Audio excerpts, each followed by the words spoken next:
Hello dear friends, welcome back to this YouTube channel. आज हम करने जा रहे हैं फंजाई का एक टॉपिक जिसका नाम है पेनिसिलियम। ये वीडियो सिर्फ हिमाचल प्रदेश यूनिवर्सिटी ही नहीं बाकी और यूनिवर्सिटीज़ के स्टूडेंट्स के लिए बहुत इम्पॉर्टेंट है, चाहे वो एमएससी कर रहे हैं या फिर वो बीएससी कर रहे हैं। इसके साथ ही ये वीडियो बहुत इम्पॉर्टेंट हो जाती है उन स्टूडेंट्स के लिए जो एंट्रांस एग्ज़ाम में बैठ रहे हैं, कम्पिटिटिव एग्ज़ाम्स में बैठ रहे हैं, टीजीटी और पीजीटी की तैयारी कर रहे हैं। तो without any delay let's start this video.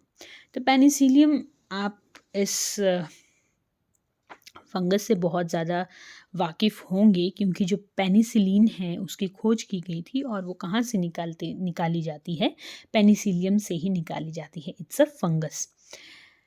तो पेनिसिलियम का मतलब होता है स्मॉल ब्रश। तो माइक्रोस्कोप के नीचे जब इसको देखा जाता है तो हम देखते हैं कि एक ब्रश की तरह अपीयरेंस जो है वो हमें नज़र आती है माइक्रोस्कोप के नीचे, जो इसके एसेक्सुअल रिप्रोडक्टिव बॉडीज़ होती हैं और उसके कोनिडिया जो हैं वो अटैच्ड होते हैं। वो बाद में देखते हैं। सबसे पहले देख लेते हैं इसकी क्लासिफिकेशन यानी सिस्टमैटिक पोजीशन। तो पेनिसिलियम जो है ये माइकोटा का मेंबर है। इसका सब डिवीज़न एस्कोमाइकोटिना है और आप जानते ही हैं कि जो एस्कोमाइकोटिना होता है उसमें सेप्टेट माइसीलियम भी हो सकता है और वो ईस्ट लाइक थैलस भी हो सकता है। लेकिन जो एसेक्सुअल स्पोर्स होते हैं वो नॉन मोटाइल होते हैं और एक्सोस्पोर्स होते हैं, कोनिडिया होते हैं बेसिकली। और जो सेक्सुअल स्पोर्स होते हैं उनको हम एस्कोस्पोर्स बोलते हैं और ये एस्काई में प्रेजेंट होते हैं। एस्कस का मतलब क्या होता है? Sac like fungi. एक सैक के अंदर ये प्रेजेंट होते हैं। इसकी क्लास जो है वो है प्लेक्टोमाइसिटीज़। और प्लेक्टोमाइसिटीज़ की कैरेक्टरिस्टिक फीचर क्या क्या हैं?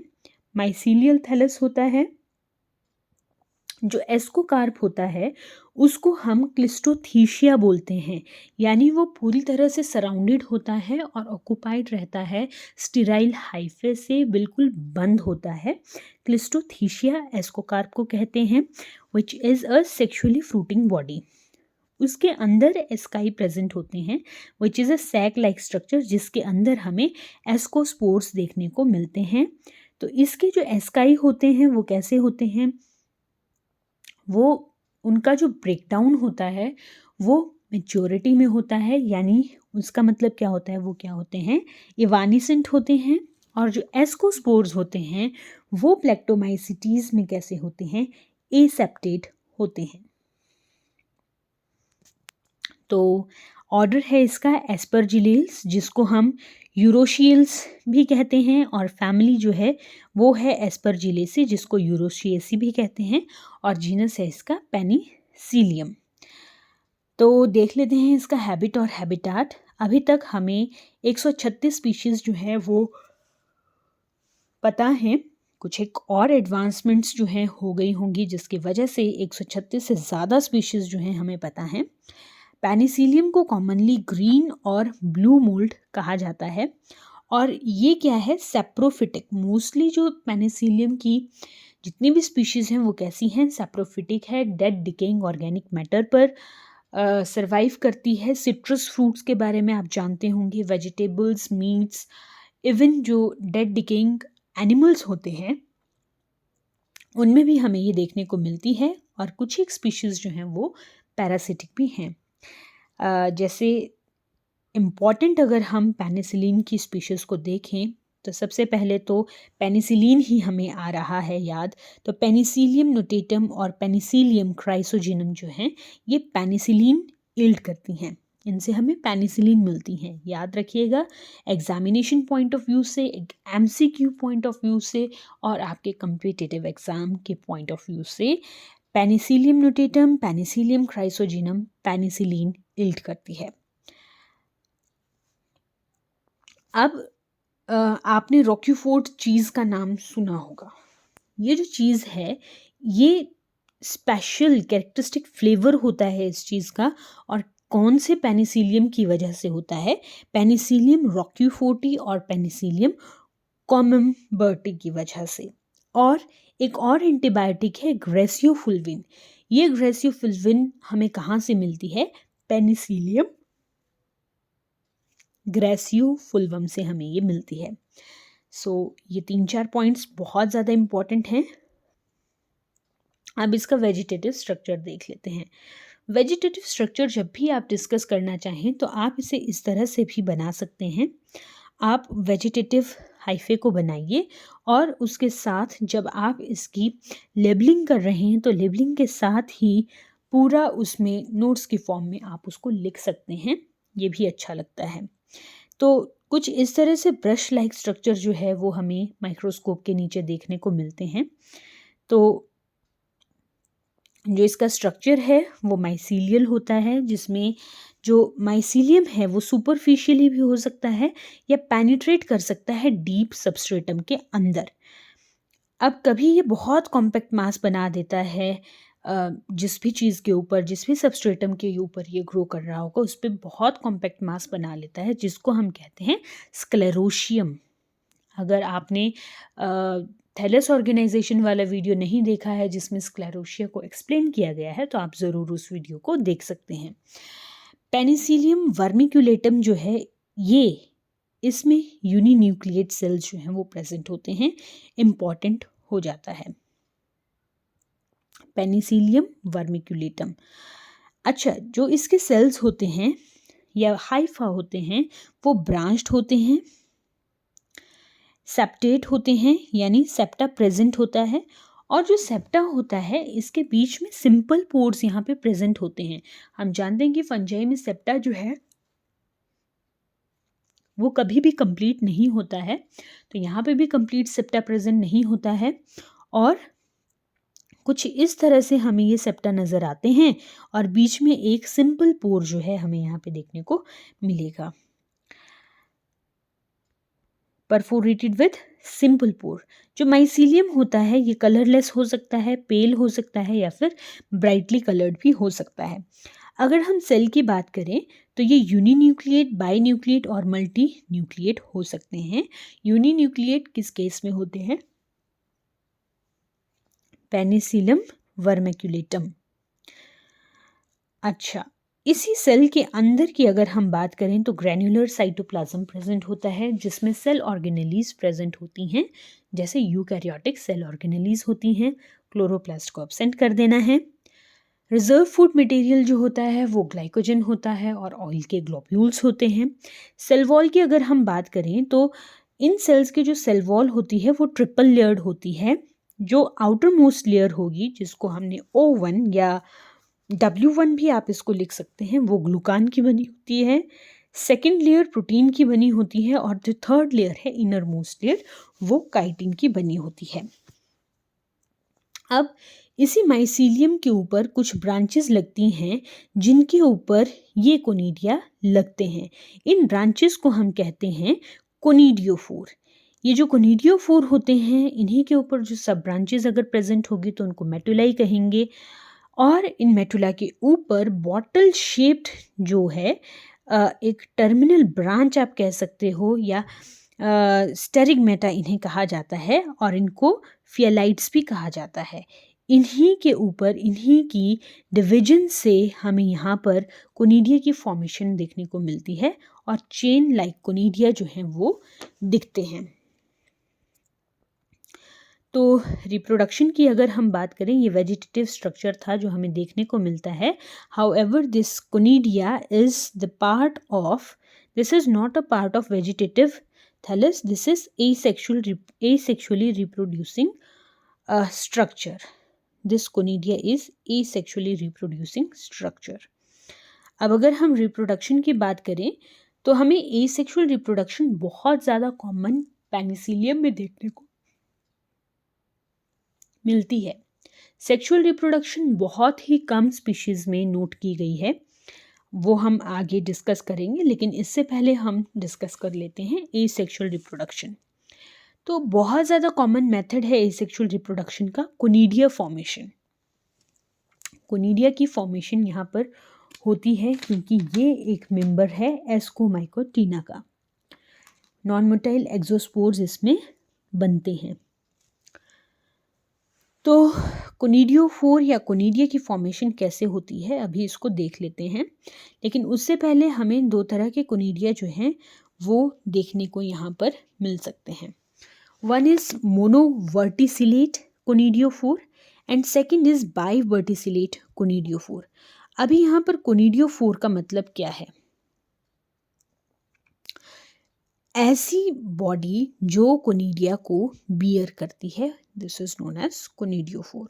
ठीक है, तो मोनोवर्टिसिलेट सिंगल वर्ल में प्रेजेंट होना, यहाँ पर कोई ब्रांचिंग नहीं होगी कोनिडियोफोर में और एक ही बंच जो है वो हमें ऊपर नज़र आएगा। जबकि बाइवर्टिसिलेट में क्या है, हमें दो या दो से ज़्यादा बंचेस जो हैं वो नज़र आ सकते हैं, यानी कि जो कोनिडियोफोर होगा वो कैसा होगा, यहाँ पर ब्रांच्ड होगा। मोनोवर्टिसिलेट कोनिडियोफोर जो है इसमें हमें जो एग्जाम्पल आप लिख सकते हो वो पेनिसिलियम फ्रीक्विटेंस का है। पेनिसिलियम फ्रीक्विटेंस का एग्जाम्पल है। और जो बाइवर्टिसिलेट का एग्जाम्पल है वो दो तरह के हो सकते हैं, या तो वो सिमेट्रिकल होंगे बिल्कुल, जैसे तीन इस साइड हैं तो तीन ही दूसरी साइड भी होंगे, या तो वो कैसे होंगे, सिमेट्रिकल, या तो एसिमेट्रिकल होंगे या तो सिमेट्रिकल होंगे। एसिमेट्रिकल होंगे तो मतलब जैसे ये ब्रांच है, इसके फर्दर दो ब्रांचेस है, इसकी दो हो सकती हैं, इसकी एक ही रहेगी। और सिमेट्रिकल का मतलब क्या है कि दो हैं तो आगे दो होंगी, फिर अगर आगे उनकी तीन है तो सभी की तीन तीन होंगी, इस तरह से सिमेट्रिकल होती है। तो एसिमेट्रिकल ब्रांचेस हमें किस में देखने को मिलती हैं, पेनिसिलियम एक्सपेंसम में, और जो सिमेट्रिकल है वो हमें देखने को मिलती हैं पेनिसिलियम वेरिएबल में। तो देखते हैं कि किस तरह से ये जो कोनिडियोफोर है इसकी डेवलपमेंट होती है और इसके ऊपर कोनिडिया और उनकी जर्मिनेशन किस तरह से होती है। तो जो हाइफा है उसकी कोई भी सेल जो है वो ब्रांच लाइक स्ट्रक्चर बना सकता है। ठीक है, वर्टिकल ब्रांच जो है वो बन सकती है, और ये long cylinder septate hyphal branch होती है जिसको हम कोनिडियोफोर बोलते हैं, यानी इसमें सेप्टा प्रेजेंट होता है। अब इसकी जो अल्टीमेट ब्रांच होगी उसको हम बोलते हैं मेटुलाई। जैसे ये ब्रांच है, इसकी जो अल्टीमेट ब्रांच होगी, जैसे ये इसकी लास्ट ब्रांच है तो इस लास्ट ब्रांच को हम क्या कह देते हैं, मेटुलाई कह देते हैं। अगर तो वो मोनोवर्टिसिलेट है तो वहाँ पे मेटुलाई का मतलब ही नहीं रह जाता है, लेकिन बाइवर्टिसिलेट में ब्रांचिंग क्योंकि ज़्यादा होती है तो इसकी जो लास्ट यानी अल्टीमेट ब्रांच है उसको हम मेटुला कहते हैं। इस मेटुला के ऊपर बनता है एक बॉटल शेप्ड सेल स्ट्रक्चर। ठीक है, ये कहाँ, मेटुला के ऊपर प्रेजेंट होता है और इसको हम कहते हैं स्ट्रिग्माटा। ठीक है, स्ट्रिग्मा या स्ट्रिग्माटा इसे कहा जाता है। स्ट्रिग्मा इज सिंगुलर, स्ट्रिग्माटा इज प्लूरल। ये स्ट्रिग्माटा बॉटल शेप्ड होते हैं और इनकी जो टिप है वो लॉन्ग होती है और ट्यूबुलर होती है, इसीलिए ये कैसे हैं, बॉटल शेप्ड हैं। अब यंग स्टेज में इसके पास एक ही न्यूक्लियाई होता है, लेकिन जब कोनिडिया की फॉर्मेशन होनी होती है तो इसकी टिप जो है वो स्वेल कर जाती है और न्यूक्लियस दो में डिवाइड कर जाता है। एक न्यूक्लियाई इसी टिप पे जो है वो चला जाएगा और इस स्वेलिंग के अंदर जब वो न्यूक्लियाई चला गया तो यहाँ पर इस स्वेलिंग के अंदर ही वॉल की जो फॉर्मेशन है वो होती है, यानी इस स्वेलिंग के अंदर ही अंदर एक वॉल की फॉर्मेशन हो जाती है और ये क्या है, एंडोजिनस कोनिडियम यहाँ पर बनता है, यानी इस स्टेरिग्माटा के अंदर ही एक कोनिडिया की फॉर्मेशन हो जाती है। अब जो नेक्स्ट कोनिडिया बनेगा वो ठीक इसके नीचे बनना स्टार्ट होगा, जैसे यहाँ पर बन रहा है ठीक इसके नीचे बनना स्टार्ट होगा।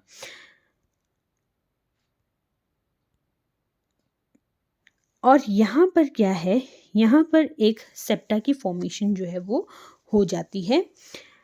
और अब इसमें हम क्या देखते हैं कि जो सबसे ज़्यादा रीसेंट जो कोनिडिया बना है वो सबसे नीचे है और जो सबसे पुराना वाला कोनिडिया है वो सबसे ऊपर है। तो ये स्टेरिगमाटा क्या है, ये कोनिडिया की चेन्स को बनाता रहता है और यंगेस्ट जो कोनिडिया होगा इस चेन में वो कहाँ पर होगा, सबसे बेस पर होगा और टर्मिनल पोजीशन पर सबसे पुराना कोनिडिया होता है। तो ऐसी जो अरेंजमेंट होती है जहाँ पर youngest is at the base, इसको हम बोलते हैं बेसिपिटल सक्सेशन। सो यहाँ पे हमें बेसिपिटल सक्सेशन देखने को मिलती है, ऐसी चेन ऑफ कोनिडिया देखने को मिलती है। तो ये जो नंबर है कोनिडिया का इस चेन में, ये 100 से लेकर उससे ज़्यादा भी हो सकता है। फिर क्या होता है लास्ट में, ये जो कोनिडिया होते हैं ये रिलीज़ होते हैं, ठीक है, यहाँ से कट होते हैं, इस सुचर से कट होते हैं और ये रिलीज़ हो जाते हैं हवा में। कोनिडिया का अगर हम स्ट्रक्चर की बात करें, जैसे यहाँ पर कोनिडिया है, इसके अगर हम स्ट्रक्चर की बात करें तो इस कोनिडिया का कलर जो है वो ब्लू हो सकता है, पेल कलर्ड हो सकता है, ये गोल शेप के हो सकते हैं, ओवल शेप के हो सकते हैं, लेकिन जो हम यहाँ पर कलर की बात कर रहे हैं वो क्या है, इसकी वॉल की वजह से होता है। मोरओवर ये जो कोनिडिया होते हैं ये कैसे होते हैं, बार बार डिस्कस हम कर रहे हैं, ये नॉन मोटाइल होते हैं और यूनिन्यूक्लिएट होते हैं। नॉन मोटाइल होते हैं तो फ्लैजिला एब्सेंट होता है। इसकी 2 वॉल लेयर्स होती हैं। आउटर वॉल जो होगी वो काफ़ी थिक होती है और एक्यूमुलेट होती है, मतलब कुछ स्पाइनी जैसी होगी, और जो अंदर वाली वॉल होगी वो कैसी होती है, थिन होती है। इसकी डिसेमिनेशन, जब ये लिबरेट होते हैं तो ये हवा से इधर उधर फैलते हैं और जब इनको सुटेबल सबस्ट्रेटम मिल जाता है, मान लीजिए कोई फ्रूट है वो सड़ने को तैयार है, तो वहाँ पर जाके ये कोनिडिया जो हैं उधर लाई कर जाएंगे, जर्मिनेट करेंगे और जर्म ट्यूब देते हुए एक नई यहाँ पर क्या बना देते हैं, एक नया हाइफा बनाते हैं जिससे फर्दर माइसीलियम बनता है और इस तरह से एक नया माइसीलियम, एक नया थैलस जो है वो पेनिसिलिन का बनना स्टार्ट हो जाता है। तो आई होप आपको ये प्रोसेस यहाँ पर समझ आया होगा। ये इसके नोट्स की फॉर्म में है। अच्छा, जो सैकरिन का सॉल्यूशन होता है, अगर हम इन कोनिडिया को लैब कंडीशन में सैकरिन के सॉल्यूशन में रख दें तो ये पूरा ईस्ट की तरह बिहेव करना स्टार्ट कर देते हैं और इसमें हमें ईस्ट की तरह बडिंग जो है वो देखने को मिलती है। ऐसा लगता है जैसे ईस्ट के सेल यहाँ पर रखे हों। तो ऐसी कंडीशन को हम क्या कहते हैं, टॉर्टुला कंडीशन कहते हैं। ये टॉर्टुला कंडीशन बहुत ज़्यादा इम्पॉर्टेंट है। आपके competitive exam point of view से आपसे पूछा जा सकता है कि टॉर्टुला कंडीशन कहाँ पर हमें देखने को मिलती है। अब हम बात कर लेते हैं सेक्सुअल रिप्रोडक्शन की।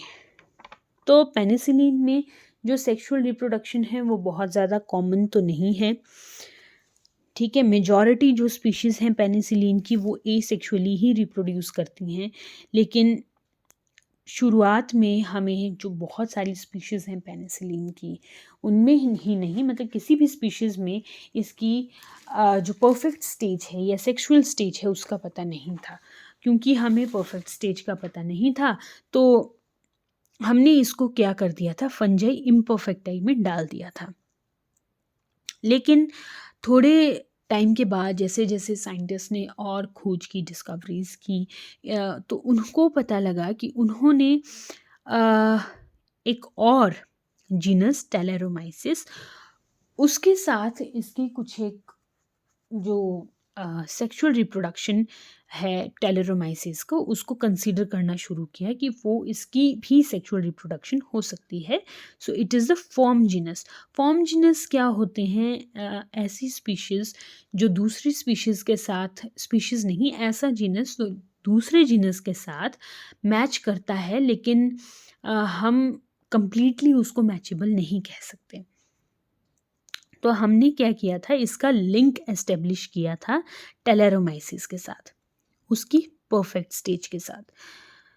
तो जब हमें पेनिसिलियम में कुछ सेक्सुअल स्टेजेस मिली किन्हीं स्पीशीज़ में, तो शिफ्ट कर दिया गया इसको पेनिसिलियम को फंजाई इम्परफेक्टाई से एस्कोमाइकोटिना में जीनस टेलेरोमाइसिस के अंदर। लेकिन इसका नाम जो है वो हमने फिर टेलेरोमाइसिस नहीं दिया, जो इसका नया नाम इसे असाइन होना था। हमने इसको इसका पुराना नाम पेनिसिलियम ही दिया, क्योंकि मेजॉरिटी ऑफ कंडीशन में जो कोनिडिया थे वहीं से इसकी रिप्रोडक्शन होती थी, और इसका नाम भी काफ़ी ज़्यादा प्रचलन में था। और इसका जो नाम है वो इसके कोनिडिया के स्ट्रक्चर के बेस पर ही है, ब्रश लाइक अपीयरेंस, तो हमने इसका नाम पेनिसिलियम ही रखा। अब सेक्सुअल रिप्रोडक्शन की हम यहाँ पर बात कर रहे हैं, तो बहुत सारी जो स्पीशीज़ हैं, या लगभग सभी की सभी स्पीशीज़ वो कैसी हैं, होमोथैलिक हैं, यानी एक ही थैलस में हमें मेल और फीमेल सेक्स ऑर्गन्स हैं वो देखने को मिलते हैं। तो होमोथैलिक कंडीशन जैसे एग्जाम्पल है पेनिसिलियम वर्मिकुलेटम और पेनिसिलियम ग्लाउकम। अब जो सेक्सुअल रिप्रोडक्शन का मोड है वो आइसोगैमस भी हो सकता है और ऊगैमस भी हो सकता है। आइसोगैमस का एग्जाम्पल है बैसिलोस्पोरम और ऊगैमस टाइप का एग्जाम्पल है पेनिसिलियम वर्मिकुलेटम। और जो मोड ऑफ फ्यूजन होता है इट इज़ गैमेटेंजियल कॉन्टैक्ट, यानी कॉन्टैक्ट होगा, फ्यूजन नहीं होता है इसमें। तो मोड ऑफ फ्यूजन क्या है, गैमेटेंजियल कॉन्टैक्ट है। स्पीशीज़ कैसी होती हैं, होमोथैलिक होती हैं, और mode of sexual reproduction isogamous भी हो सकता है और ऊगैमस भी हो सकता है। अब जो डिटेल्स हैं जो हम फर्दर पढ़ने जा रहे हैं वो टेलेरोमाइसिस वर्मिकुलस या पेनिसिलियम वर्मिकुलेटम की है, और ये डेनगेर्ड ने दी थी। अब अलग अलग साइंटिस्ट जो हैं उनका अपना अपना मत हो सकता है, तो हम यहाँ पे डेनगेर्ड ने जो सेक्सुअल रिप्रोडक्शन दी है उसको बेस मानकर यहाँ पर स्टडी करेंगे। तो male sex organs as you know antheridium होता है, और फीमेल सेक्स ऑर्गन एस्कोगोनियम होता है। तो सबसे पहले इस डायग्राम के थ्रू ही देख लेते हैं कि किस तरह से यहाँ पर इन सेक्स ऑर्गन्स की डेवलपमेंट होती है। नॉर्मल वेजिटेटिव हाइफा जो है उसमें से कोई भी एक ब्रांच जो है वो लेटरल आउटग्रोथ की फॉर्म में निकलती है। ये पहले यूनिन्यूक्लिएट होती है और बाद में चलकर ये बड़ी होती है, इलोंगेट होती है, और इसमें फ्री न्यूक्लियर डिवीजन होता है, जिससे ये कन्वर्ट हो जाती है अप टू 32 to 64 न्यूक्लियाई के बीच में। ये यहाँ पर बन रही है एस्कोगोनियम। ये जो ब्रांच है ये कन्वर्ट हो रही है एस्कोगोनियम में। अब मैच्योरिटी में ये जो एस्कोगोनियम है ये कैसा हो जाता है, कर्व्ड हो जाता है, और इसकी जो टिप है वो थोड़ी सी कैसी हो जाती है, कर्व्ड हो जाती है। ठीक है, मल्टी न्यूक्लिएट स्ट्रक्चर यहाँ पे बन गया है।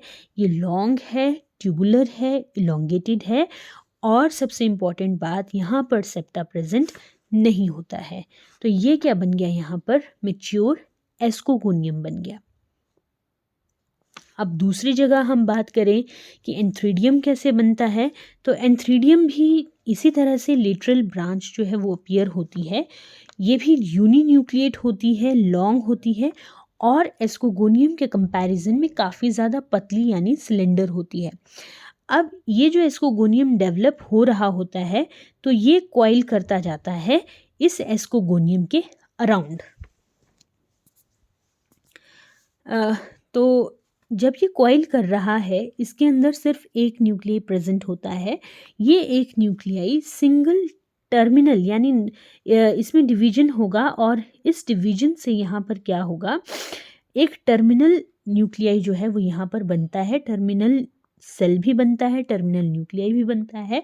तब जाकर ये जो हाइफे है इसको हम कहते हैं एंथ्रीडियम प्रॉपर, यानी ये एक प्रॉपर एंथ्रीडियम बन जाता है जब इसमें एक टर्मिनल सेल प्रेजेंट होता है। तो ये तो थी एंथ्रीडियम और एस्कोगोनियम की फॉर्मेशन। एस्कोगोनियम में कोई सेप्टा की फॉर्मेशन नहीं होती है, जबकि एंथ्रीडियम में एक सेप्टा की फॉर्मेशन होती है।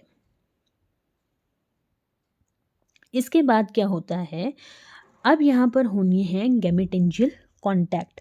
तो गैमेटेंजियल कॉन्टैक्ट में यहाँ पर क्या होगा, जो इस मेल और फीमेल हाइफे की कॉमन वॉल है, ठीक है, जो इस एस्कोगोनियम और एंथ्रीडियम का पॉइंट ऑफ कांटेक्ट है, जैसे यहाँ पर ये कांटेक्ट में है, तो इसकी जो कॉमन वॉल होगी यहाँ पे वो क्या होगी, डिसॉल्व हो जाएगी। और जब वो डिसॉल्व हो जाएगी तो यहाँ पर एक कुछ साइंटिस्ट का मानना है कि ये जो न्यूक्लियाई है ये यहाँ से फीमेल के इस एस्कोगोनियम में माइग्रेट नहीं करता है, सिर्फ और सिर्फ क्या है, इसका जो साइटोप्लाज्म है वो इसके साथ जाके, यानी जो एंथ्रीडियम का साइटोप्लाज्म है वो एस्कोगोनियम के साइटोप्लाज्म के साथ जाकर क्या हो जाता है, मिक्सअप हो जाता है। और यही जो मेल एंथ्रीडियम का, ठीक है, जो एंथ्रीडियम का यहाँ पर प्रोटोप्लाज्म है, ये सिर्फ जो साइटोप्लाज्म है, क्योंकि न्यूक्लियाई यहाँ पर एंटर नहीं कर रहा है, वो क्या करता है, फर्दर डेवलपमेंट के लिए सिग्नल देता है इस एस्कोगोनियम के।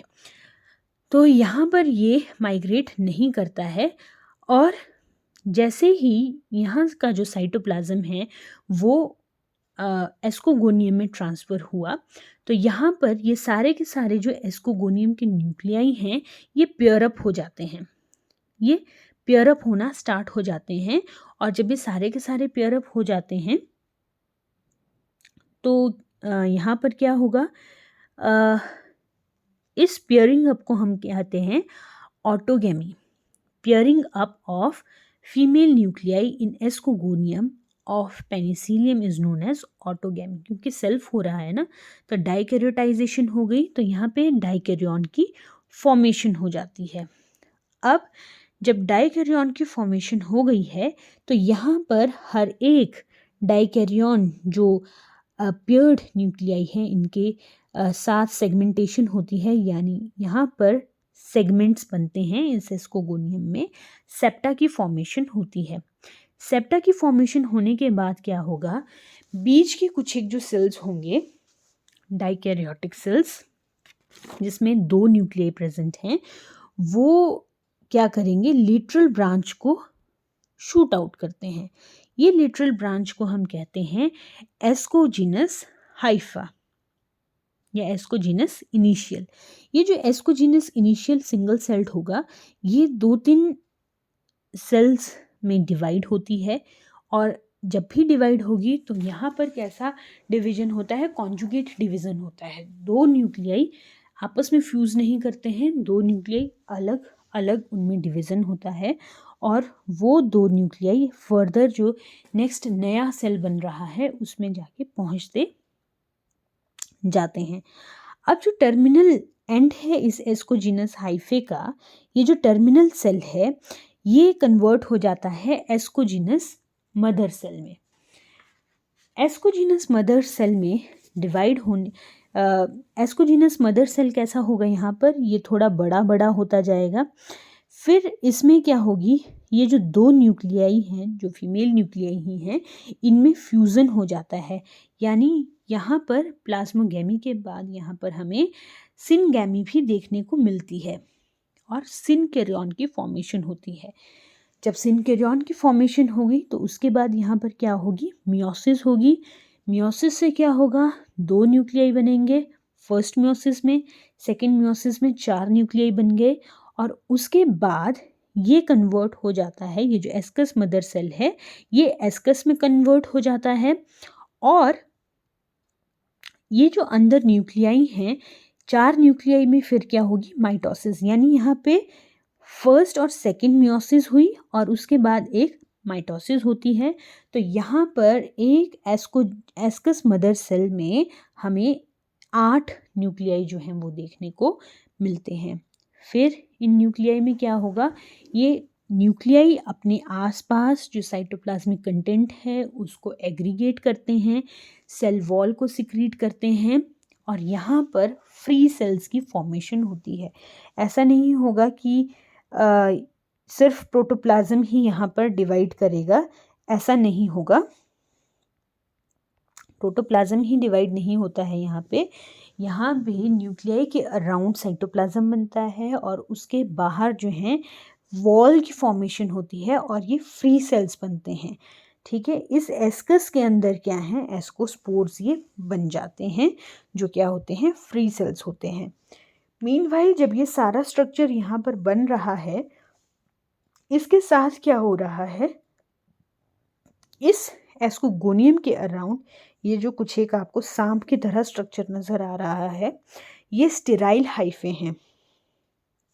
इसी पेनिसिलियम के स्टेराइल हाइफे हैं जो इस एस्कोगोनियम के अराउंड कॉइल अप करते जाते हैं और एक कोकून लाइक स्ट्रक्चर जो है वो इस तरह से बन जाता है जिसके अंदर ये एस्कोगोनियम प्रेजेंट होता है। और इस एस्कोगोनियम में ढेर सारे एस्कोजिनस हाइफा होते हैं जिनके ऊपर, जिनके टर्मिनल एंड पर क्या बनता है, एस्कस बनता है। उस एस्कस के अंदर ढेर सारे एस्कोस्पोर्स प्रेजेंट होते हैं। अब ये जो एस्कोस्पोर्स हैं, ये एस्कोस्पोर्स क्योंकि एक कंप्लीटली क्लोज्ड स्ट्रक्चर में प्रेजेंट हैं, तो बिल्कुल क्लोज जो स्ट्रक्चर है ये होता है एस्कोकार्प। और यहाँ पे जो एस्कोकार्प का टाइप है वो है क्लिस्टोथीशियम विच इज़ कंप्लीटली कवर्ड। और जो आउटर मोस्ट वॉल होगी इस क्लिस्टोथीशियम की वो हार्ड होती है और उसको हम पेरिथीशियम कहते हैं। अब ये जो पेरिथीशियम नहीं, सॉरी, पेरिडियम कहते हैं, पेरिथीशियम नहीं, पेरिडियम कहते हैं इस क्लिस्टोथीशियम की वॉल को। अब ये एस्कस और एस्कोस्पोर्स लिबरेट कैसे होंगे, तो ये जो एस्कस है या एस्कोस्पोर्स हैं ये लिबरेट तभी होंगे जब ये क्लिस्टोथीशियम क्या करेगा, डिके हो जाएगा या टूट फट जाएगा। और एस्कस भी जब रप्चर होगा तभी एस्कोस्पोर्स जो हैं वो लिबरेट होते हैं। तो दिस वॉज ऑल अबाउट, ये इसका एक आप कह सकते हैं कि ये नोट्स की फॉर्म में है, आप इसको यहाँ से पढ़ सकते हैं। जो भी समझाया है वो यहाँ पर लिख दिया गया है। अब इसका देख लेते हैं लाइफ साइकिल। जो अभी तक हमने बोला वही लाइफ साइकिल में है और इसकी ग्राफिकल रिप्रेजेंटेशन यहाँ पर दी गई है। तो अगेन एसेक्सुअल रिप्रोडक्शन जो है वो कैसे होती है, एसेसरी स्पोर्स या कोनिडिया के थ्रू होती है। तो पेनिसिलियम का जो माइसिलियम है वहाँ से कोनिडियोफोर की डेवलपमेंट होती है जिसमें कोनिडिया बनते हैं, हैप्लॉइड होते हैं। इन्हीं कोनिडिया की फर्दर नेक्स्ट सबस्ट्रेटम में जर्मिनेशन होती है और एक नया पेनिसिलियम का माइसिलियम बनता है। अगर हम इसकी सेक्सुअल रिप्रोडक्शन की बात करें तो सेक्सुअल रिप्रोडक्शन में भी जो पेनिसिलियम का माइसिलियम है मोस्ट ऑफ द टाइम वो कैसा होता है, होमोथेलिक होता है। और ऊगेमस टाइप की रिप्रोडक्शन हमें इसमें देखने को मैक्सिमम मिलती है। तो एस्कोगोनियम और एंथ्रीडियम जो हैं ये इसके सेक्स ऑर्गन्स हैं। इसमें सबसे पहले क्या होगी, प्लाज्मोगेमी होगी। प्लाज्मोगेमी से फीमेल न्यूक्लियाई और मेल न्यूक्लियाई की पेयरिंग होती है ऐसा माना जाता है, हालांकि सिर्फ फीमेल न्यूक्लियाई जो हैं उसमें जाते हैं। तो जब पेयरिंग होगी गैमेटेंजियल कॉन्टैक्ट में, वहाँ पे एस्कोगोनियम में पेयर्ड न्यूक्लियाई बनते हैं। पेयर्ड न्यूक्लियाई जो हैं वो शिफ्ट हो जाते हैं एस्कोजिनस हाइफा में। एस्कोजिनस हाइफा का जो पेनल्टीमेट सेल है उसमें क्या होती है, कैरियोगैमी होती है। कैरियोगैमी होगी तो वो डिप्लोफेज में आ जाता है, यानी यंग एस्कस कैसा होता है, डिप्लॉयड होता है। और यंग एस्कोकार्प जो होते हैं वो भी कैसे होते हैं, डिप्लॉयड होते हैं। उससे के बाद क्या होती है, मियोसिस होती है। ठीक है, एस्कस में मियोसिस होती है, एस्कोकार्प में नहीं। एस्कस में मियोसिस होती है और मियोसिस होने के बाद जो स्ट्रक्चर्स बनते हैं वो किस में कवर्ड रहते हैं, क्लिस्टोथीशियम में, विच इज़ एन एस्कोकार्प, उसमें कवर्ड रहते हैं। इस क्लिस्टोथीशियम के इस मियोसिस ये जो हुई है ये कहाँ पर होती है, एस्कस में होती है। एस्कस के अंदर ही बनते हैं एस्कोस्पोर्स, जिनकी जर्मिनेशन होती है और जर्मिनेशन के बाद अगेन पेनिसिलियम का माइसीलियम बनता है। So this is the graphical representation of life cycle of Penicillium. यहाँ पे जो यंग एस्कस है उसमें मियोसिस होती है और जो एस्कोकार्प है वो क्लिस्टोथीशियम में डेवलप हो जाता है। मियोसिस होने के बाद एस्काई में एस्कोस्पोर्स बनते हैं। So this was all about Penicillium. I hope आपको ये टॉपिक समझ में आया होगा। आप इस टॉपिक को अच्छे से तैयार कीजिए। बहुत कुछ है जो अलग है इस जीनस में बाकी स्पीशीज़ से, बाकी जीनस से, तो आप इसको अच्छे से कीजिए। और वीडियो अच्छी लगी तो लाइक, शेयर और सब्सक्राइब ज़रूर कीजिए। Thank you very much.